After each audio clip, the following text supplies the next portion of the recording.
Hii ni hashtag Elimika. Hashtag Elimika.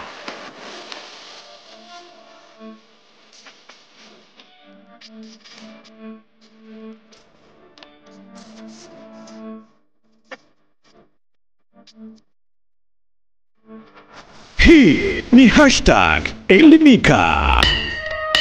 Hashtag Elimika. Na kusalimu kwa jina la hashtag Elimika. Ni imani yangu kuwa umeitikia elimu zaidi. Mimi ni Samson Kesi, wengi wakipenda kuniita Mr. Samfact, na hii ni hashtag Elimika ndani ya Arise and Shine TV.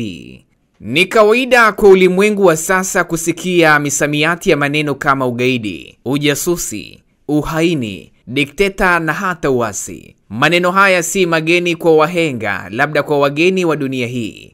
Hivyo sina shaka sana kwa wewe mtazamaji kuwa umewahi kusikia majina kama Idi Amin Dada au Nduli Idi Amin, Adolf Hitler, Saddam Hussein na hata Osama Bin Laden na wengine wengi. Ima umehadithiwa au ulikuwepo enzi za uhai wa watu hao. Kaa hapa ndani ya hashtag Elimika upate kuonja elimu zaidi kumhusu mojawapo ya watu hao waliowahi kuitikisa dunia na ulimwengu huu kwa miaka kadhaa nyuma, huku wakiacha historia na tafsiri tofauti kulingana na mapokeo ya mtu binafsi.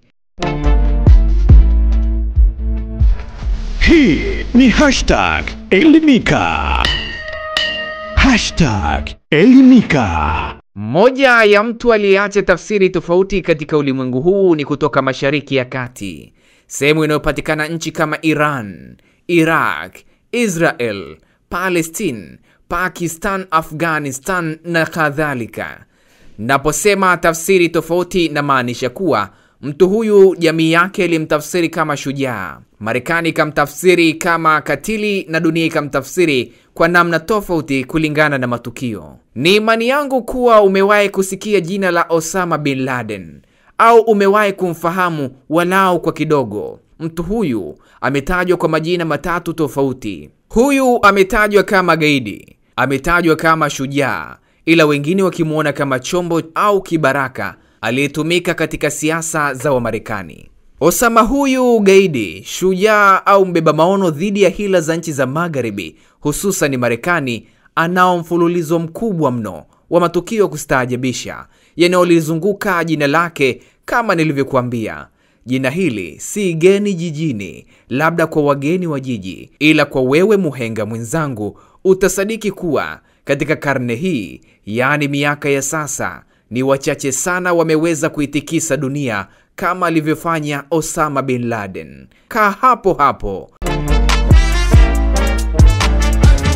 Hii ni hashtag Elimika. Hashtag Elimika.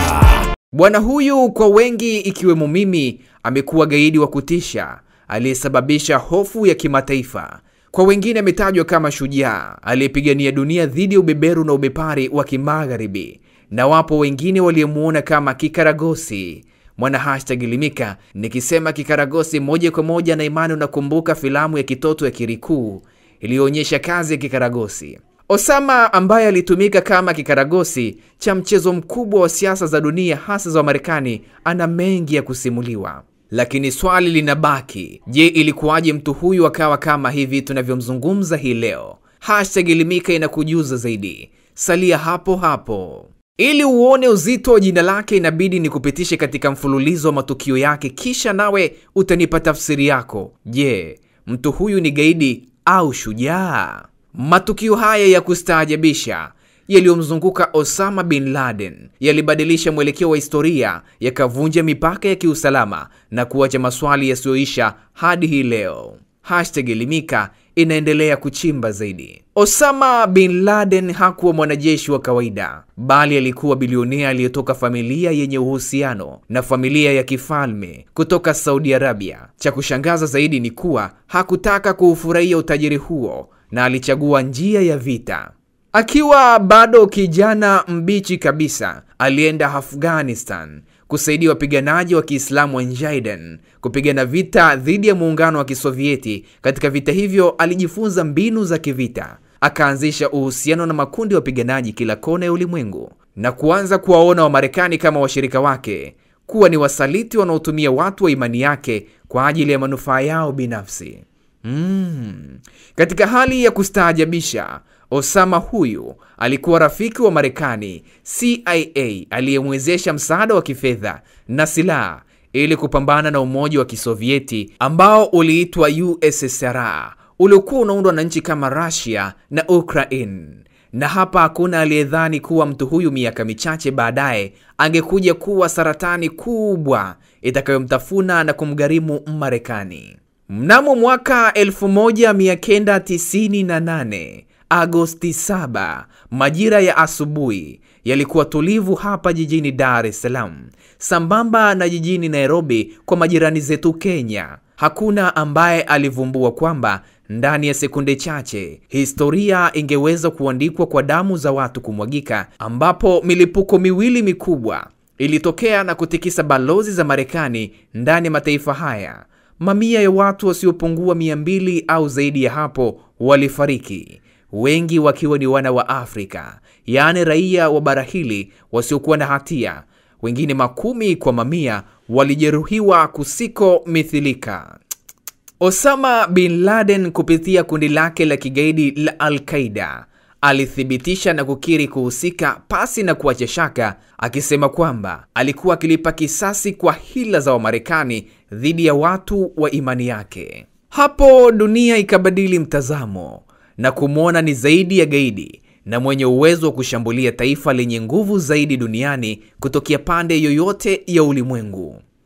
Hakuishia hapo.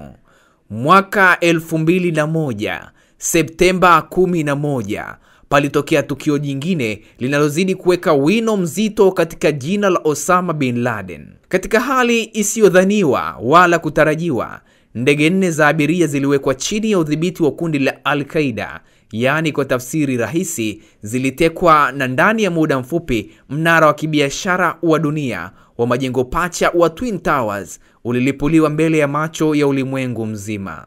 Usiogope, haya yalishapita mwana #elimika. Ni historia tu kwa sasa. Endelea kuelimika zaidi ndani ya #elimika. Mimi ni Samson Kesi, Mr. Safact, mwalimu wako wa dhati. Hii ni #elimika. #elimika. Tunaendelea. Ni wakati huo huo, Pentagon, makao makuu ya kamandi ya jeshi la Marekani, yalishambuliwa. Pia ndege zipatazo 4 za United 93 zilikusudiwa kulipuliwa pamoja na sehemu muhimu ikiwemo ikulu ya Marekani ya White House. Lakini abiria wenye ujasiri walijitutumua kupambana na watekaji, na ndege ikaanguka katika uwanja wa wazi uliopo Pennsylvania, na zaidi ya watu 3,000 walifariki dunia. Ndipo saa Marekani ilipotoa tamko kali na kuitaja siku hiyo kuwa siku ya giza kwa taifa hilo. Good evening.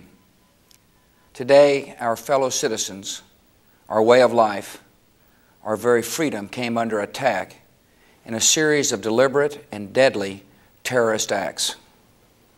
The victims were in airplanes or in their offices. Secretaries, businessmen and women, military and federal workers, moms and dads, friends and neighbors. Thousands of lives were suddenly ended by evil, despicable acts of terror. The pictures of airplanes flying into buildings, fires burning, huge structures collapsing, have filled us with disbelief, terrible sadness, and a quiet, unyielding anger. These acts of mass murder were intended to frighten our nation into chaos and retreat. But they have failed. Our country is strong. A great people has been moved to defend a great nation. Terrorist attacks can shake the foundations of our biggest buildings, but they cannot touch the foundation of America. These acts shatter steel, but they cannot dent the steel of American resolve. Cha kusikitisha ni kwamba Osama bin Laden ilitokea katika picha mjongeo, yani video, akiwa anafurahia huku akisema walipoamua kushambulia minara ya biashara ya Marekani ni kutaka tu Marekani kuonja chungu ya jiwe kwa kile wanachopitia watu wa imani ya Osama bin Laden kwa miaka kadhaa ya uonevu wa Marekani. Katika dunia ya kwanza, yaani katika nchi za magharibi, hali ilibadilika. Hakukuwa tena na ugaidi wa kawaida. Matukio ya Osama yalifanya kuonekana ni zaidi ya ugaidi huko ulimwenguni. Miaka 10 ya msako kuanzia mwaka 2001 hadi mwaka 2011 ilitafsirika kama msako wa karne ya kumsaka mtu mmoja duniani aliyefahamika kama Osama bin Laden. Hii ni #Elimika. #Elimika.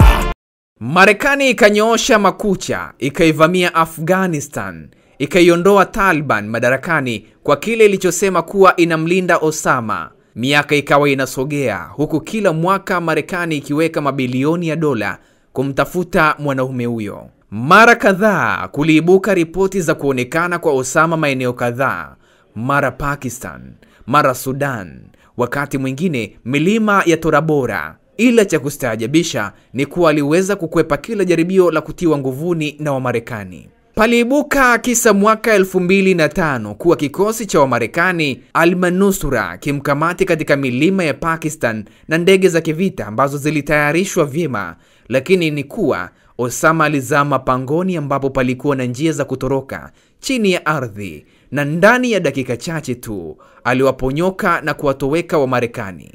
Mwana #Elimika, ilikuwa ni kama Osama alikuwa mwenye bahati ya mtende kuota jangwani.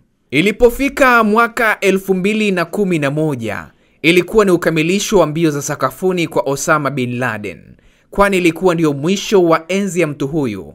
Ilikuwa ni kifo chenye kuzungukwa na maswali mengi yasiyopata majibu ya moja kwa moja. Ilikuwa ni Mei 2 mwaka 2011, siku ambayo Marekani iliweka bayana kwa kutangaza ushindi wake dhidi ya Osama bin Laden, ambaye aliwakosesha usingizi kwa zaidi ya miaka 10.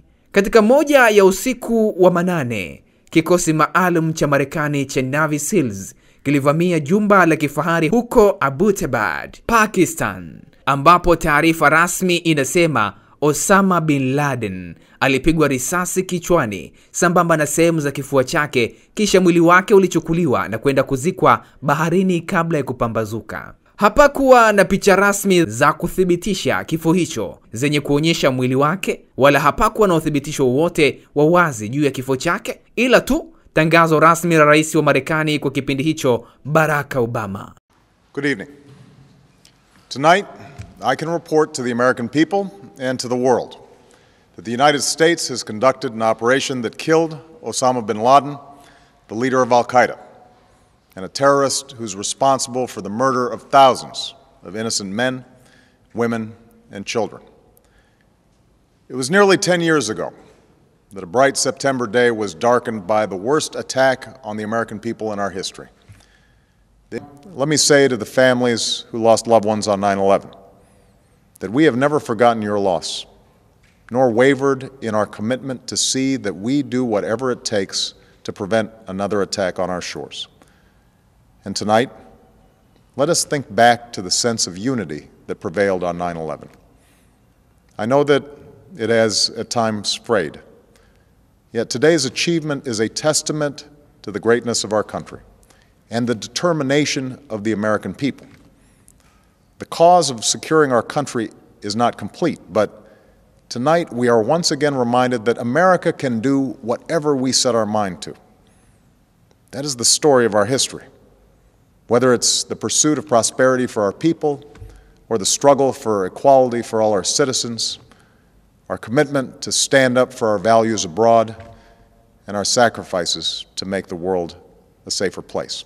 Mwana #Elimika, najua hata wewe uliyekuwapo kipindi hicho baada ya kupata taarifa hizo ulijiuliza maswali kama waliokuwa wakijiuliza wana ulimwengu. Ndiyo, maswali yalizuka: kwa nini mwili wake ulizikwa haraka baharini? Kwa nini hakukuwa na picha kama zile za Saddam Hussein au zile za Muammar Gaddafi? Je, ni kweli huyu alikuwa mtu halisi aliyekuwa akiishi au alishafariki hata kabla ya operation hizi za Marekani? Au labda Marekani iliandaa tukio hili kama kuzuga tu, wasemavyo vijana wa sasa, yaani tukio bandia? Ni wazi mpaka sasa wapo watu wanaamini kuwa Osama bin Laden hakufa mwaka huo wa 2011. Ima alifichwa au tayari alishafariki muda mrefu kabla hata ya Marekani kubuni hadithi yake kwa kile kinachotajwa ni manufaa yake katika siasa za ulimwengu. Usisahau haupo kwenye filamu, bali hii ni #Elimika ndani ya Arise and Shine TV. Mimi ni Samson Kesi, Mr. Sam Fact, mwalimu wako wa dhati. Osama bin Laden ni nani hasa? Osama bin Laden alikuwa ni gaidi wa kutisha na kiumbe aliyesababisha hofu ulimwenguni mote. Ila kwa wengine alikuwa ni shujaa aliyepigania imani yake dhidi ya mataifa ya kimagharibi, na kwa wengine alikuwa chombo katika mchezo mchafu uitwao siasa hasa za ulimwengu kupitia Marekani. Ila ukweli unaosalia ni kwamba Osama huyu aliweza kubadili historia kwa njia ambayo ni ngumu sana kusahaulika. Mimi na wewe tunaweza kuweka ubishani kuhusu dhamira yake halisi juu ya matendo yake, lakini hatuwezi kupingana kuwa alifanya dunia hii kuwa sehemu nyingine kabisa. Baada ya matukio yake, ulimwengu ulibadilika na kuwa tofauti na ulivyokuwa awali. Alifanya mabadiliko ikiwemo safari za ndege kuanza kuwa na ulinzi mkali, upekuzi na ukaguzi mkali ndani yake. Ndani ya Afrika Mashariki na Kati, hofu ilitawala katika maisha ya kila itwapo leo. Ni kuache na maswali mwana #Elimika, kwa elimu uliopata kumuhusu Osama bin Laden, visa na mfululizo wa matukio yake, wewe unamchambua mtu huyu kama nani? Je, ni mwanaharakati wa jihad, wa ugaidi, au wa kimataifa, au ni zana tu iliyotumika kwenye mfumo wa siasa za magharibi? Au tuachane nayo, labda jibu litakuja katika nyakati tusizotarajia juu ya utambulisho wa mtu huyu ambaye mpaka sasa historia yake inabaki kama historia inayotatanisha zaidi juu ya utambulisho wake katika siasa za dunia na diplomasia kwa ujumla. Mimi ni mwalimu wako mtozi Samson Kesi, Mr. Sam Fact wa #Elimika ya Arise and Shine TV. Kila siku ya Alhamis, muda na wakati kama huu, #Elimika, elimu zaidi. Uwe na wakati mwema, tukutane tena siku nyingine ya Alhamis. Hofu kwa sasa.